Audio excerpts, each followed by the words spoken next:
So I finished repenting and requesting, uh, a continuance of my same timeline.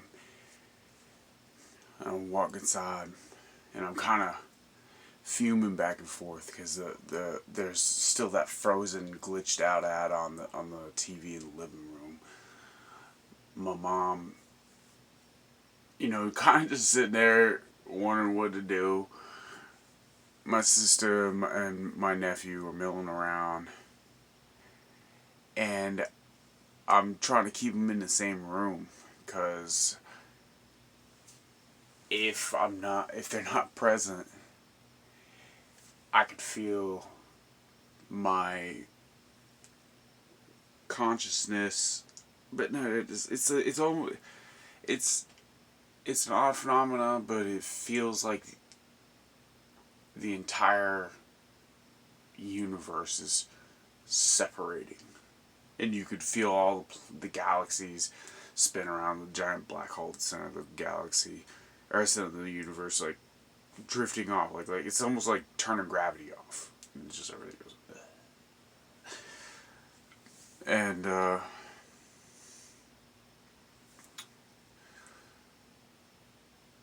so I'm kind of keeping him around, and I'm talking to him, remembering things. If anything I remember, it feels like it like makes one more connection that like assists in resyncing me to the collective dream. Um, then my mom,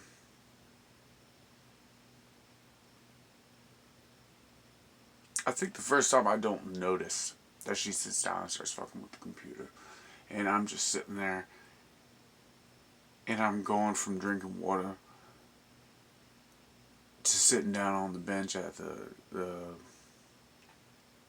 dining room table, like back and forth ranting about everything that I just experienced. And, she's just hearing me out and letting me vent. My sister and my nephew, I guess they went and laid back down. And I tried to leave. I was like, you know what? Fuck it. I'm gonna go see what kind of hell I'm stuck with, and maybe if I walk out far enough, I'll at least have, I'll manifest a large enough chunk of, reality that it won't be absolutely mundane as I, suffer. And so my sister and my mom bring me back inside and calm me down, and uh, you know, I'm like, all right, we're gonna just let this relax a little bit. I'm gonna go ahead and lay down. See if I can sync myself to the collective dream. Um, so I go into my room and I lay down on my bed and I start to meditate, you know, and in my mind I'm picturing Terrence McKenna, Albert Hoffman, I'm calling Timothy Leary, any of the psychedelic apostles, you know, and I'm trying to, be ask them for a bit of help to fix my vibration and let me resync with the collective dream and continue my path forward. Uh, and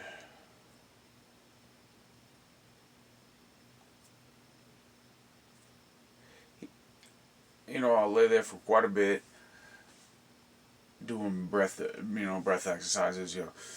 In through your nose, out through your mouth, count, 8 seconds in, 8 seconds out, stuff like that. Just trying to get some degree of harmonic resonance with the entirety. And at some point, I do. It's funny because the screen just never stops being all glitched out and pixelated. I got it to pause. It was on Age of Ultron. But it was really messed up looking. And then I walked back in and I talked to my mom for a minute, and she's like sitting there on the computer, and that's when it clicks with me. It's like, oh, you use the internet. It's like, you got signal? She's like, yeah. And that works fine. I was like, okay, things are working. Because I'm sitting there thinking that I'm going to have just a bad feed. That, it's like, it's like when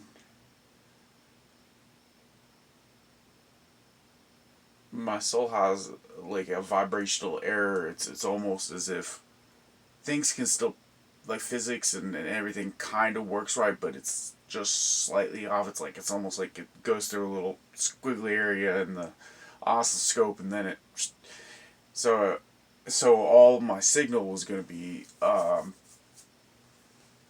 real messed up, but it would still kind of come through. But that's part of the torture of being in a perpetual state like that, is that everything almost works right but doesn't. And it's like it leads you right up to the point of nearly completion, and then it just doesn't. It clicks off.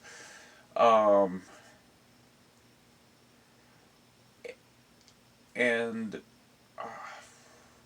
I'm like, okay, she's fine. Kids in bed, sister's sleeping. I'm gonna come back in here, and then I'll lay down, and I'm just like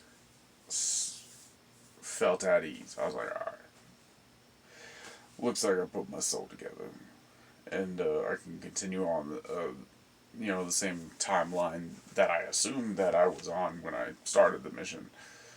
That's always a funny thing about LSD. When you get super super high, you feel like your consciousness isn't adhering to one timeline, that you're everywhere you look, you're manifesting an entirely different interpretation of the fundamental objects that are around you. It's like,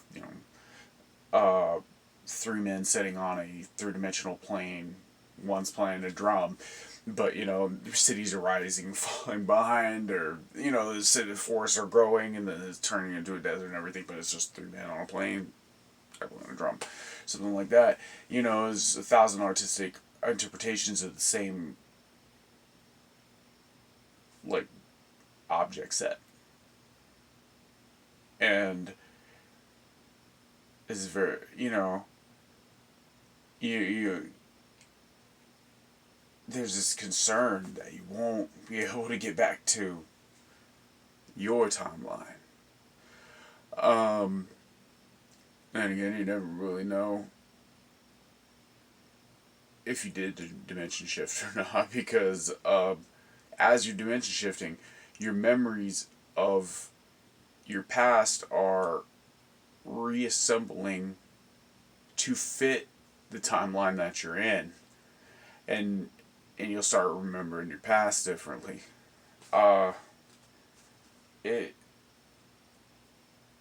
It's disorienting, but there's this weird, like, kind of almost side or external memory that's like, no. I remember my origination point. So I felt pretty good, and thankfully I didn't have a psychotic break. But for real, ketamine and LSD are delightful to mix. But, like, maybe, like, just one, two, or three. Not a half Jeezy on the plate, to yourself within an hour and a half or something. That's, it, it's different for